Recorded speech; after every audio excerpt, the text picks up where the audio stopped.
todos. No sé si nos queda todavía autoridades, pero bueno, tengo que seguir con los agradecimientos, pero esta vez un poco siendo la voz de vosotros, es decir, trasladar a las personas que han estado aquí arriba el agradecimiento por la acogida, por todo el apoyo prestado a nivel institucional y de autoridades, y desde luego a la organización, a todos los voluntarios que han hecho esto. Yo he participado en la organización de bastantes congresos a través de NATIC, que algunos la conoceréis, que bueno, es una asociación también pues, que hemos hecho cosas conjuntamente con Unpacked en alguna ocasión, y sobre todo en cuanto a temas de derecho digital. Y organizar un congreso es una labor ingente, sobre todo con lo que el ojo no ve. ¿Esto se va? Sí, ¿verdad? ¿Es porque no paro quieta o...? Digo, sobre todo por lo que el ojo no ve, es decir, hay muchos detalles que organizar y mucha tensión detrás de todo esto, pero estar seguros de que está saliendo todo redondo y lo vamos a pasar fenomenal. Bien, yo venía a hablar pues un poco de lo que va a suponer el Reglamento de Protección de Datos.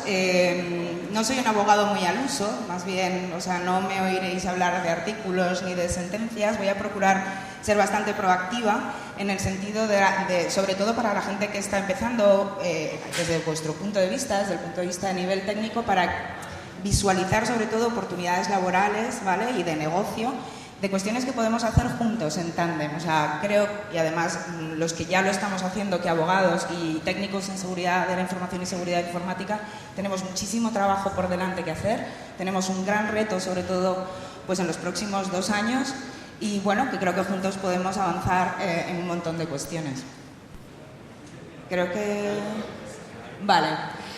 Bueno, en realidad yo ahora ya me podría marchar, no sé si...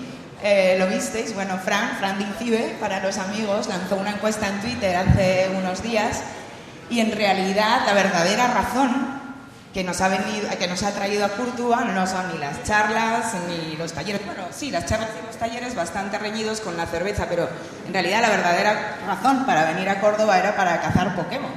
Así que bueno, yo casi que nos podemos ir todos a cazar Pokémon y a tomar cervezas, y ya os puedo contar las cosas que tenemos preparadas para vosotros, ¿no?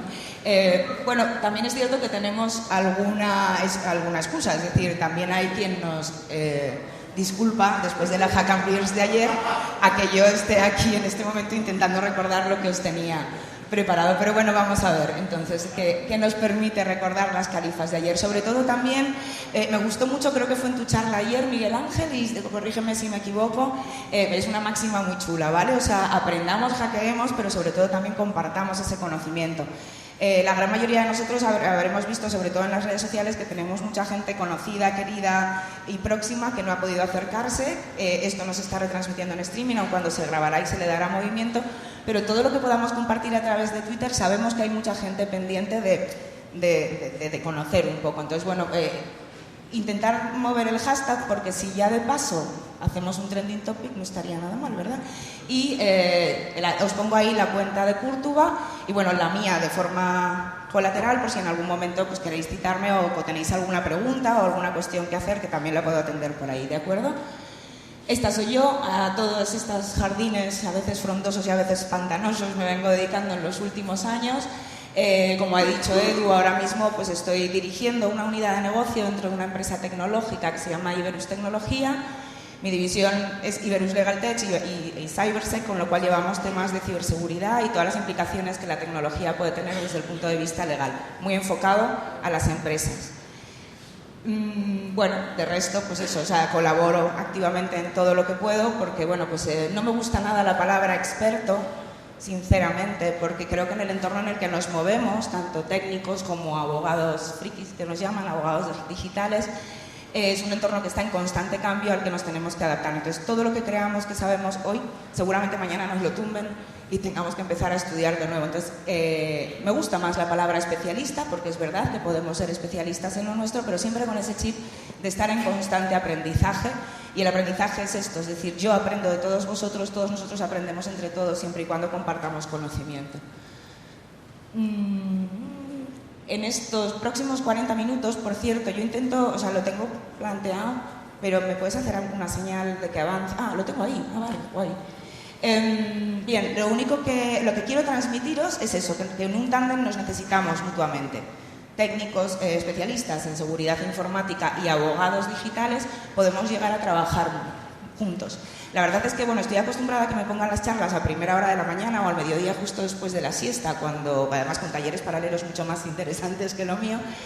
Y bueno, la sensación era intentar, bueno, pues que la charla fuera bastante más amena de la que suele dar un abogado al uso. Y lo que os quiero trasladar con ese vamos a acabar pensando después de mi ponencia, o es lo que quiero trasladar, que nos tenemos que hacer mutuamente la pelota, va de coña, pero vamos a ver cómo verdaderamente va a funcionar. Tenemos muchos servicios que prestar en común.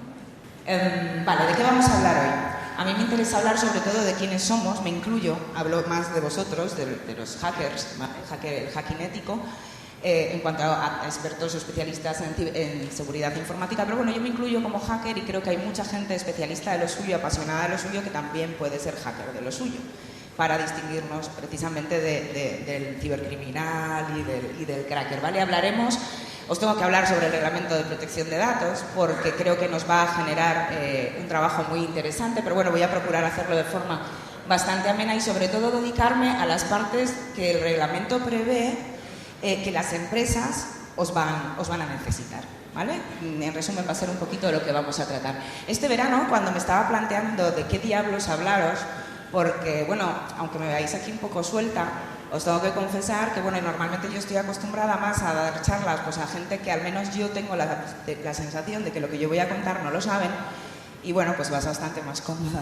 Ahora mismo me encuentro ante todos vosotros a quienes yo admiro muchísimo, porque de todo lo que vosotros sabéis a mí me cuesta un mundo comprender, y entonces, bueno, pues me costaba bastante enfocar una charla. Me dicen, pero ¿y qué le voy a contar yo a esta gente que no sepa?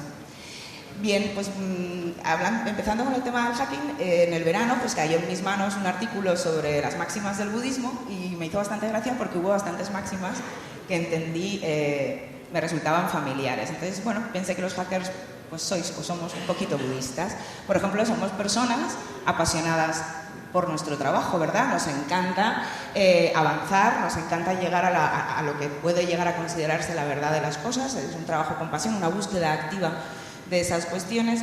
Somos personas que dudamos de lo establecido, no porque algo lo crean muchas personas para nosotros es una gran verdad, ni muchísimo menos.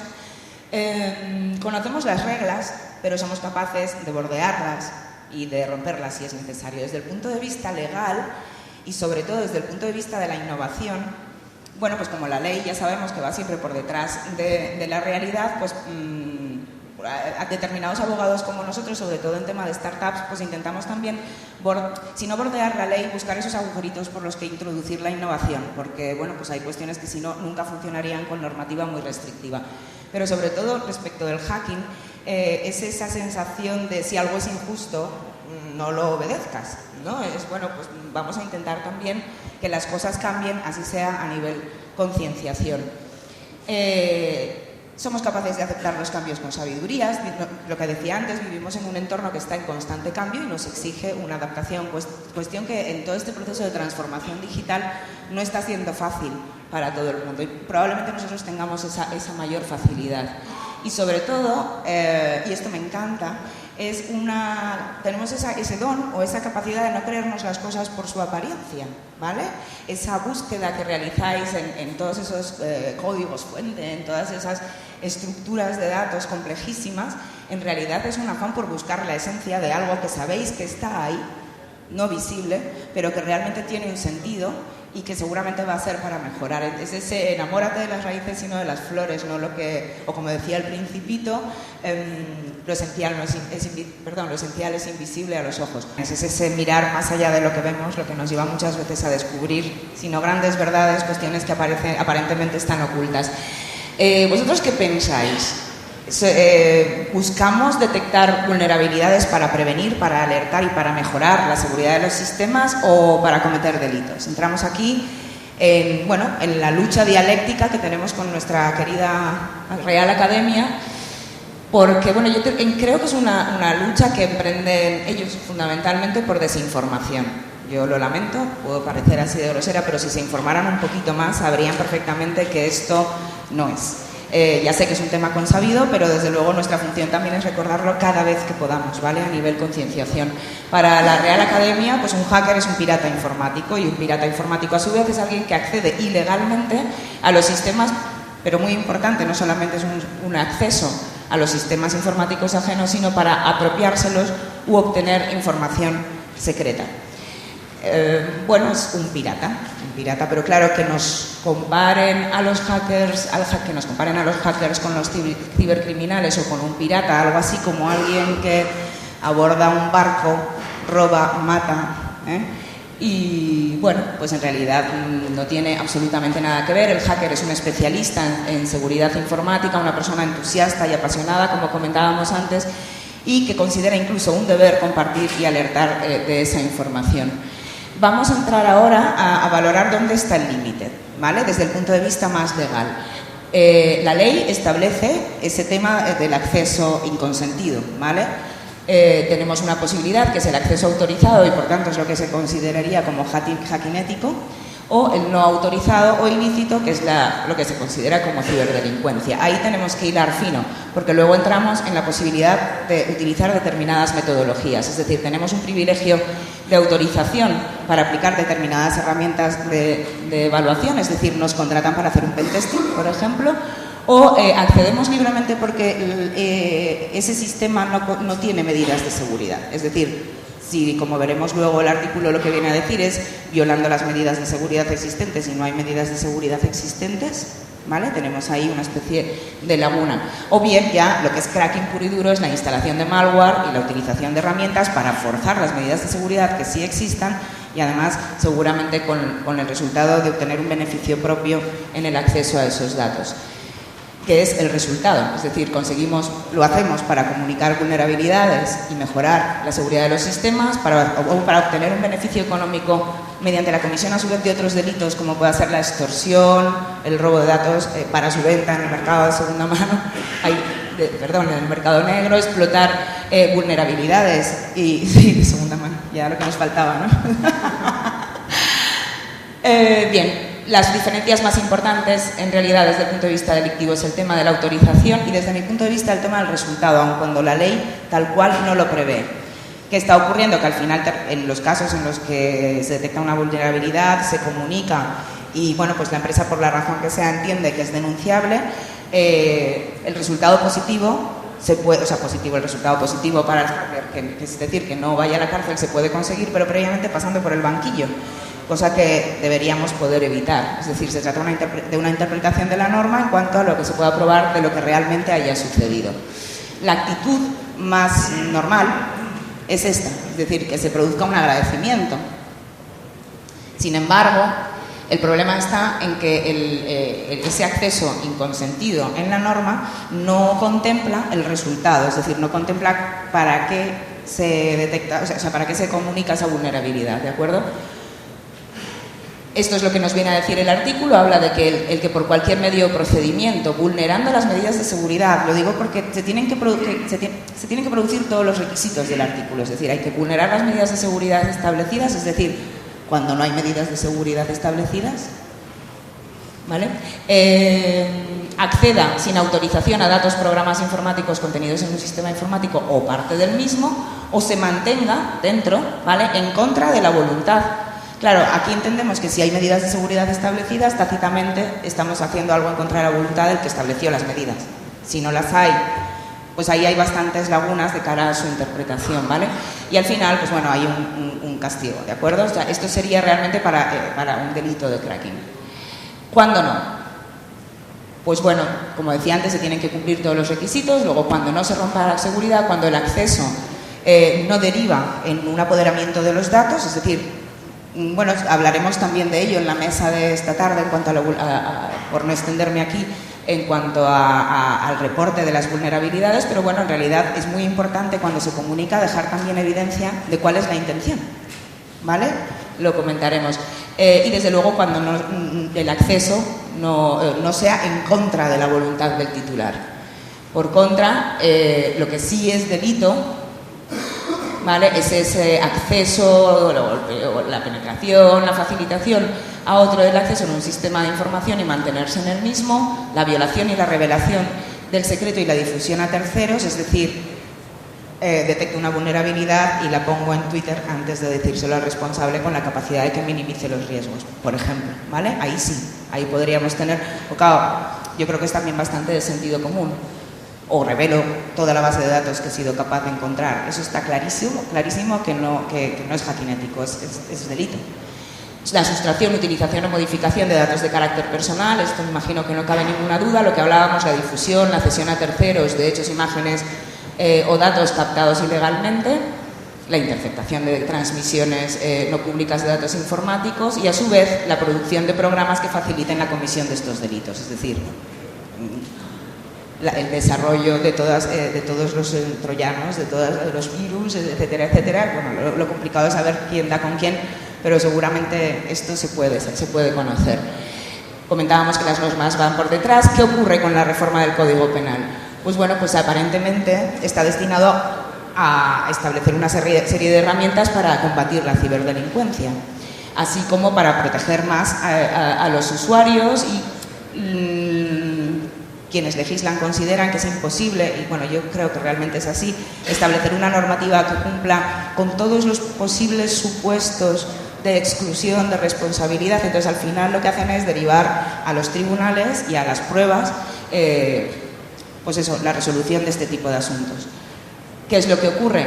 Que al final de alguna manera está penalizando la labor investigadora de los técnicos, de los especialistas en seguridad informática, que muchas veces por temor a ser denunciados pues no siguen los cauces adecuados para reportar este tipo de vulnerabilidades. ¿Cómo lo articulamos? Pues bueno, en principio sé que sepáis que este tipo de delitos están en el Código Penal en sede de delitos contra la intimidad, contra la propia imagen e inviolabilidad del domicilio. Entonces, bueno, pues el aviso al afectado, si él lo considera que puede llegar a ser un ataque contra su intimidad profesional, puede denunciarlo. Sin embargo, al no difundirlo, sino hacer una comunicación directa, la gran mayoría de nosotros defendemos en los tribunales que no se produce ese ataque a la intimidad, porque no se está difundiendo. No incurrir, desde luego, en el apoderamiento de datos y, sobre todo, dejar evidencia de que eso no ha sucedido, lo que es bastante complicado, porque es muy fácil probar algo activo, una acción, pero es bastante difícil probar una omisión, ¿verdad? Entonces ahí tenemos que todavía trabajar en cómo podemos acreditar eso. Y desde luego en la figura del cuasi contrato de gestión de negocios ajenos, que no sé si os sonará. Tenemos pues un Código Civil de 1881 y en ese artículo establece una figura en la que, bueno, todavía jurídicamente nos estamos apoyando en la defensa del hacking ético, y es que se tienen que cumplir todos estos requisitos. Es decir, esta persona ha actuado en una especie de cuasi contrato en nombre de la empresa de sus negocios ajenos por mandato. ¿Y esto qué es? Es decir, que es un acto meramente voluntario, pero lícito. Hemos de probar esto. Lo que estamos gestionando, que es la seguridad de la información de esta empresa, cuyo parche queremos que se produzca porque hemos visto una vulnerabilidad, es un asunto ajeno que estamos gestionando. La ley no exige que sea alguien en concreto, o sea, no es una competencia que legalmente tenga que desarrollar alguien en concreto, y a su vez lo hemos realizado sin una autorización expresa o tácita, pero, y esto es lo importante, sin contradecir al titular, ¿vale? Otra opción es utilizarnos a los abogados para reportar vulnerabilidades. ¿Por qué? Porque nosotros tenemos obligación de secreto profesional. Es decir, todo lo que conozcamos como consecuencia de nuestra labor profesional no tenemos obligación de declararlo, y sin embargo el contenido, no quién, pero el contenido de lo que conozcamos como consecuencia de nuestra profesión lo podemos comunicar con la expresa autorización de nuestro cliente, en este caso pues el hacker que en un momento determinado quiere hacer ese reporte, ¿vale? Y bueno, pues lo estamos haciendo con bastante éxito porque, pues bueno, en base a esto incluso muchas veces lo conseguimos un contrato en el que se nos reconoce por la empresa que no va a seguir adelante, o sea, que reconoce las buenas intenciones, que no ha habido una apropiación de datos indebidos, que simplemente ha sido pues la detección de esta vulnerabilidad. A raíz de esto, Yo ya tengo varios casos en los que esas personas han sido incluso contratados por la empresa. No estoy aquí abriendo un campo laboral inmenso, pero es verdad que, sobre todo en grandes cuentas, las empresas están empezando a valorar mucho. Y os lo voy a contar después. Ahora el Reglamento de Protección de Datos nos obliga a reportar las brechas de seguridad en las empresas, con lo cual, pues bueno, está habiendo ese movimiento, ¿vale?, para intentar cambiar un poco las cosas, como se comentaba al principio, pues para apoyar la seguridad de la información. Bueno, lo del peloteo. Seguimos. ¿Cómo podemos ayudar a las empresas juntos? Vale, no conozco a ningún director de ninguna empresa que invierta un solo euro en nada que no le vaya a reportar a él un beneficio o que le ayude a minimizar riesgos, ¿vale? En ambas cosas tenemos bastante trabajo que hacer. Cuando una empresa desconoce cuáles son los riesgos de seguridad informática, piensa muchas veces, o cuando tiene ese desconocimiento a nivel concienciación, lo primero que piensa es en que está protegiendo sus datos. Entonces, claro, imaginemos una empresa que se dedica a la fabricación de tornillos. Y que, a ver, es que en realidad mi información es mi know-how, o sea, es técnicamente cómo hago yo mis tornillos desde un punto de vista diferencial al resto de las empresas de tornillos del mundo. Y a mí, que en un momento determinado me roben información de mis planos, de mis tornillos, pues me da igual porque los estoy cambiando e innovando constantemente, pero lo que no sé, o los datos de mis empleados, que ya me han firmado en el contrato la cesión de sus datos por tema de LOPD y demás. Lo que no se dan cuenta es en la posibilidad de acceder a todas las bases de datos y la responsabilidad que tiene la empresa, incluso penal, a raíz también de la última reforma del Código Penal, respecto de los datos personales de terceros, y esos terceros son clientes y proveedores, al margen ya, que es muchas veces el mayor daño, que es un daño reputacional. Cuando les cuentas esto, empiezan a reaccionar, y sobre todo cuando les propones un pentesting. Dice, bueno, vamos a evaluar cuál es el nivel de seguridad de la empresa y lo que vamos es a probar a ver por dónde podríamos atacar. Y en cuanto ven ya la cantidad de vectores de riesgo que tienen, empiezan a darse cuenta de que tienen que mejorar muchas cosas, ¿vale? Entonces, lo primero que es interesante plantearles es qué puede ir mal. Todavía, de verdad os lo digo, o sea, hay muchas empresas que todavía no se lo están planteando. En esto lo que hacemos es analizar los riesgos que puede tener la organización, ¿de acuerdo? Pero sobre todo algo muy importante de cara a los directivos, a las personas que van a tomar las decisiones de poner pasta para mejorar las cosas, es cuantificar el riesgo. ¿Cuál va a ser el impacto financiero que puede tener para ellos, para terceros y sobre todo el derivado de la interrupción del negocio? Porque dicen, bueno, de pronto se nos caen los sistemas durante 3 horas.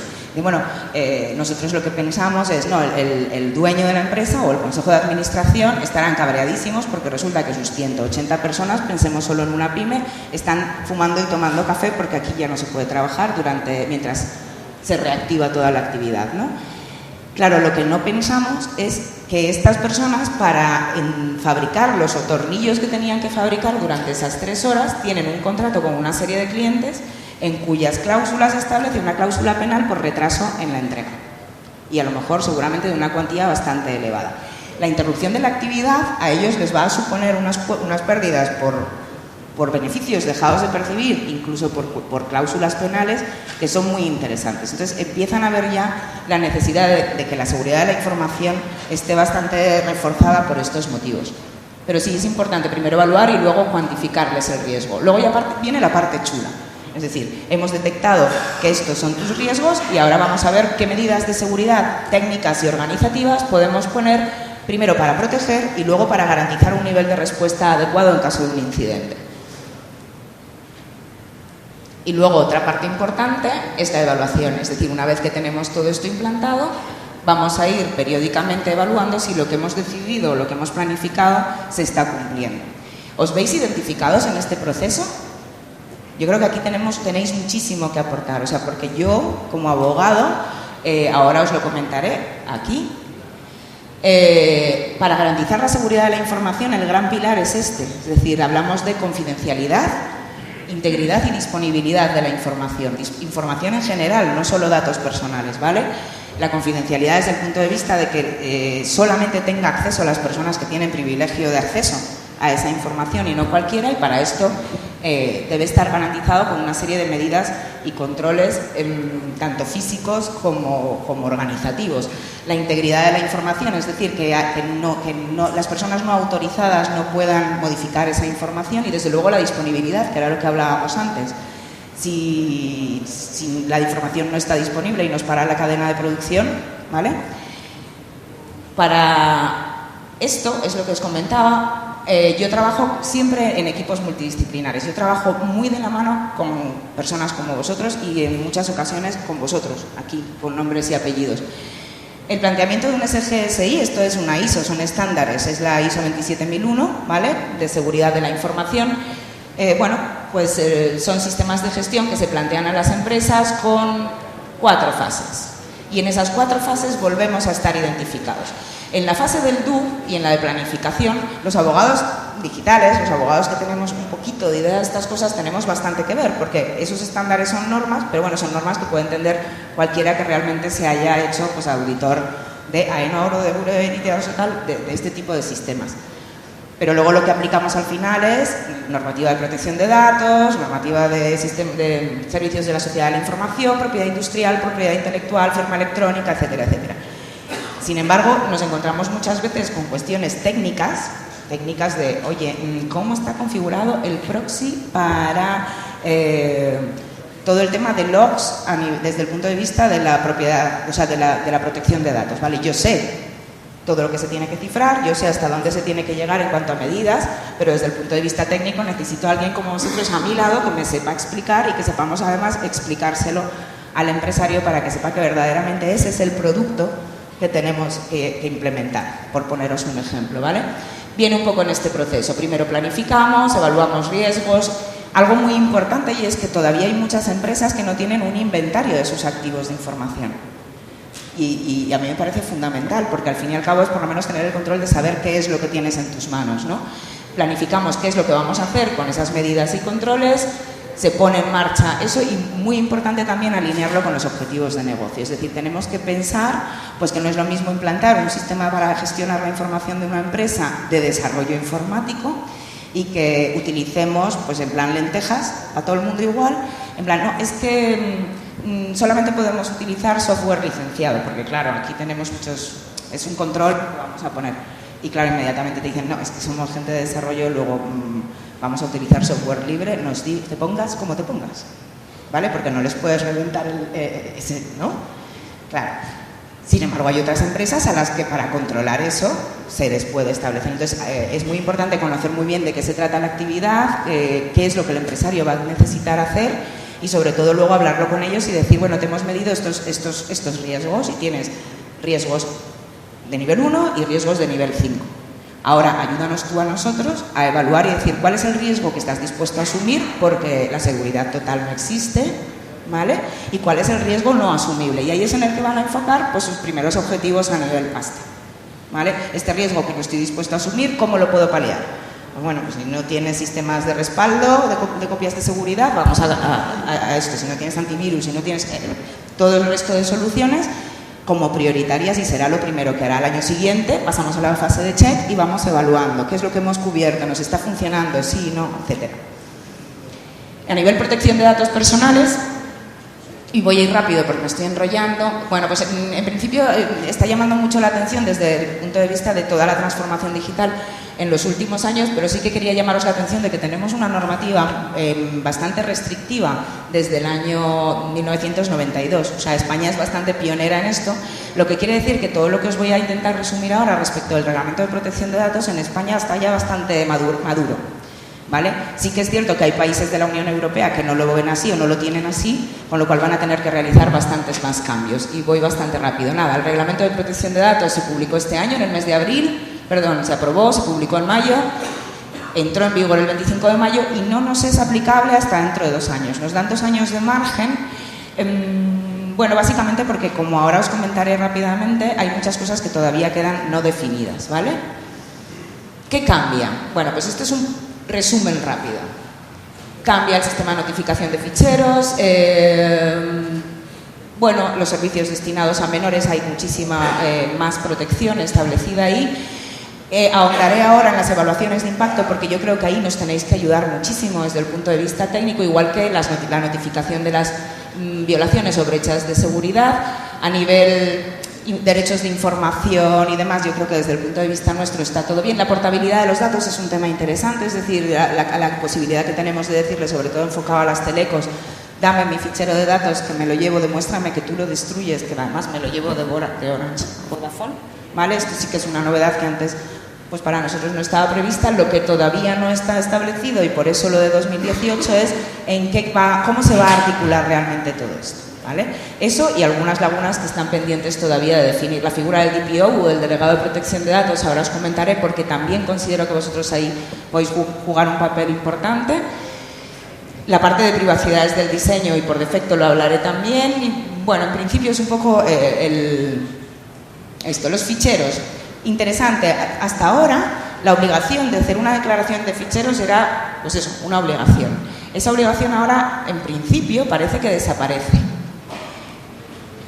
Y lo que se establece, que lo vamos a ir comentando, está todo basado un poco en el principio de accountability, que es de autorresponsabilidad. Es decir, tú tienes que ser responsable con el tratamiento de tus datos y cumplir la normativa, guardar evidencia de que la cumples, por si acaso luego te vienen a inspeccionar, ¿vale? Entonces suena muy romántico, pero bueno, realmente no viene a imponer nada. ¿Cuál es el arma de doble filo en esto? Que tampoco nos dicen cómo hacerlo. Y entonces ahí pues todavía se está trabajando en definir esas directrices. Obviamente los tratamientos de datos tienen que ser lo más transparentes, informados, posibles. El consentimiento del usuario pasa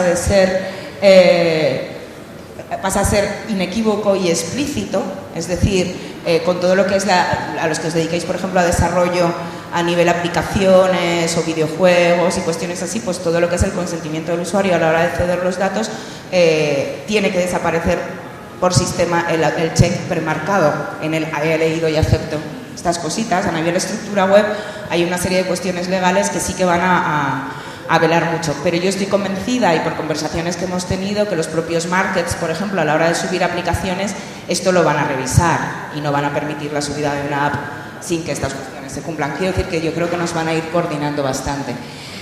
Para datos especialmente sensibles se habla de minimización y pseudomización de los datos. La minimización lo tenemos muy claro, es decir, poder demostrar que solamente vamos a recabar los datos que no son estrictamente necesarios para la finalidad del tratamiento que vamos a hacer.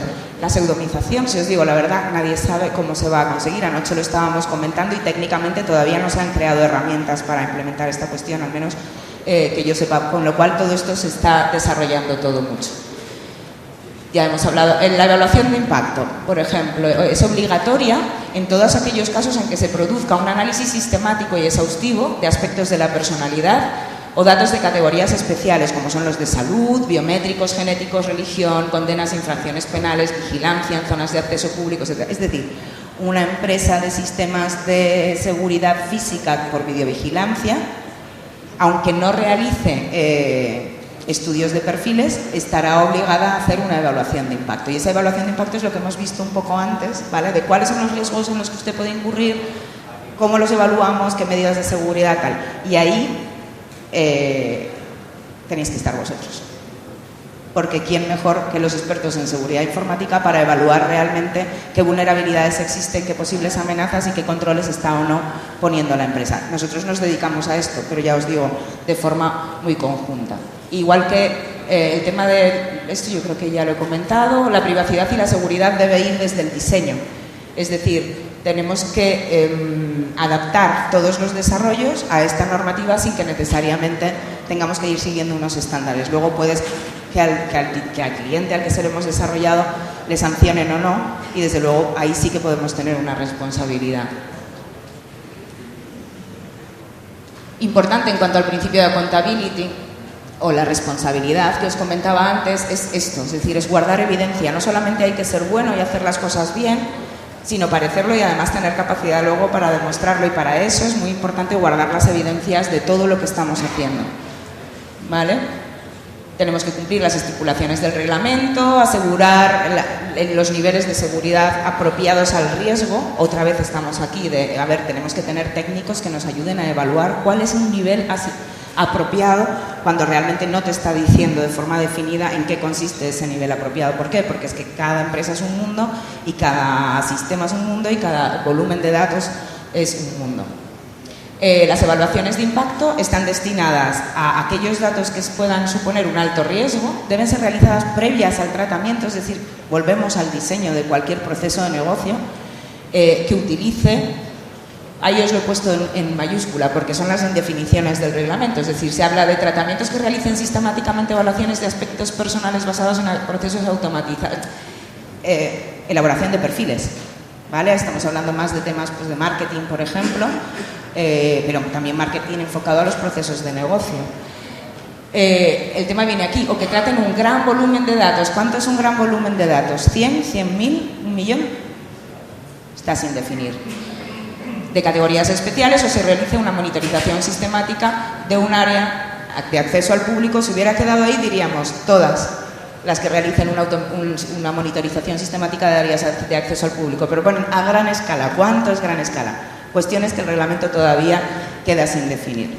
Y la notificación de brechas de seguridad, un aspecto muy importante en el que las empresas os van a requerir, sí o sí, ¿vale?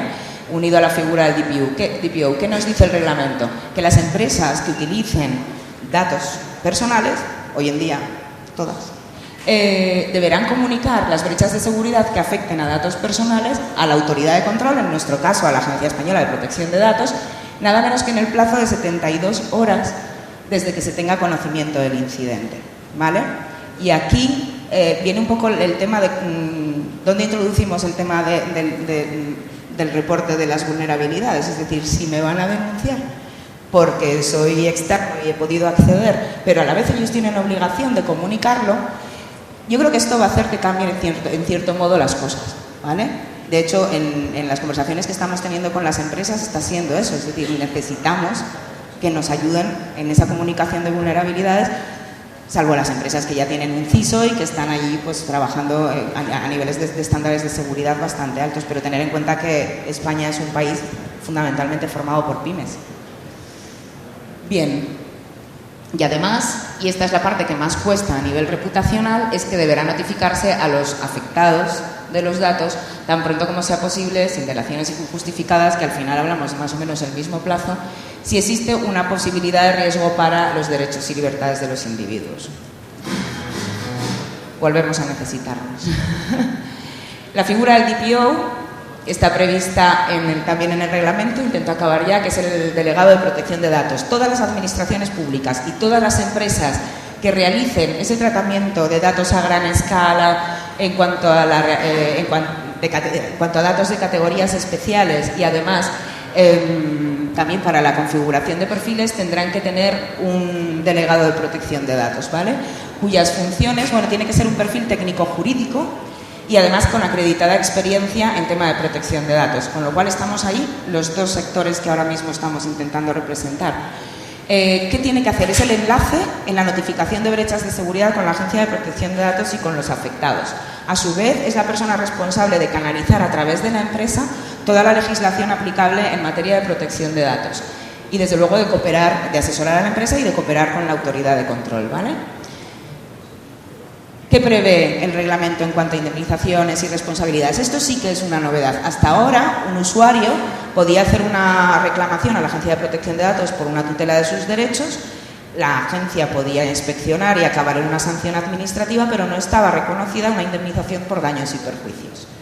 De nuevo, a las empresas les interesa tener esto protegido porque ese riesgo no es cuantificable, no sabe hasta qué punto el usuario va a haber perjudicado sus derechos y va a solicitar y se le va a reconocer, ¿de acuerdo? Pero es que además, atención a las cuantías de las sanciones.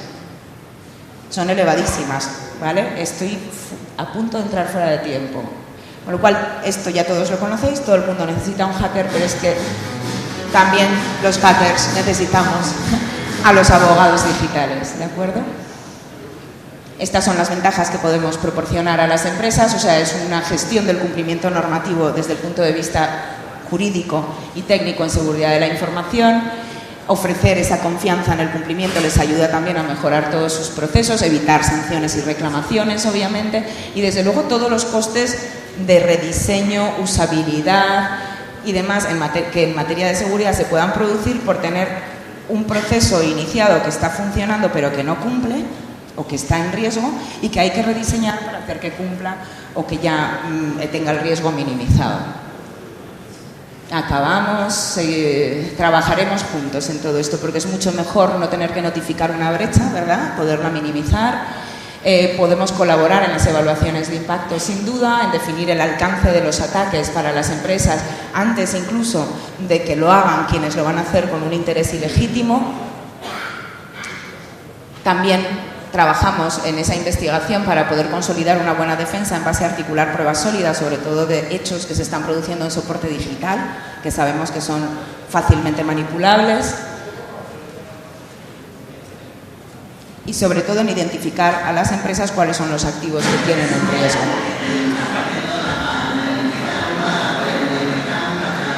Y bueno, a mi agradecimiento a estos dos fieras, que realmente lo son.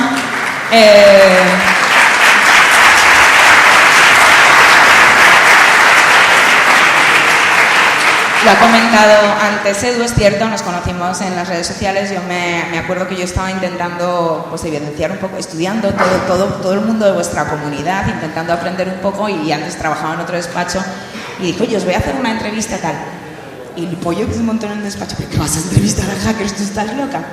Y la verdad es que resultó fenomenal, lo hicimos pues, a modo post y demás. A partir de entonces, pues bueno, intento aprender de vosotros y de todos vosotros, pero es cierto que empecé muy de la mano de ellos. De hecho, yo tengo una hermana, pero no tengo hermanos, y a ellos siempre les llamo bro porque los quiero un montón. Para mí sois un ejemplo, y gracias además por ayudarme a conocer a toda esta gente.